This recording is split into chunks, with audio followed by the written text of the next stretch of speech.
శ్రీ లక్ష్మీనరసింహ పరబ్రహ్మణే నమః.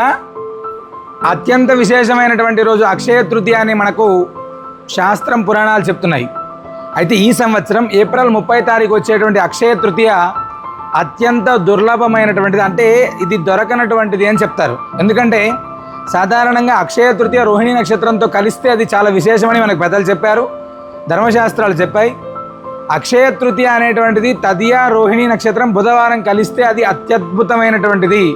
ఆనాడు ఎవరైతే లక్ష్మీనరసింహ స్వామి వారి యొక్క దర్శనం చేసుకుంటారో, ఆనాడు ఎవరికైనా నలుగురికి దానం చేస్తారో అద్భుతమైనటువంటి ఫలితం ఉంటుంది. ఆనాడు స్వామివారికి ఉపయోగించినటువంటి చందన ప్రసాదాన్ని తీసుకెళ్ళి మన ఇంట్లో పెట్టుకుంటామో ఖచ్చితంగా మనకు చాలా విశేషమైనటువంటి ఫలితం కలుగుతుంది అని చెప్పి మనకు పెద్దలు చెప్పారు.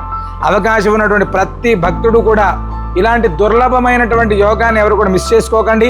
అక్షయ తృతీయ నాడు అనంతమైనటువంటి భగవద్ అనుగ్రహాన్ని, సంపదని అనుగ్రహించేటువంటి కల్పవృక్ష నారసింహ స్వామివారి దివ్య సన్నిధిలో జరిగేటువంటి చందనోత్సవాన్ని, స్వామివారి దర్శనాన్ని చేసుకొని సకల మనోభీష్టాలు నెరవేర్చుకోండి.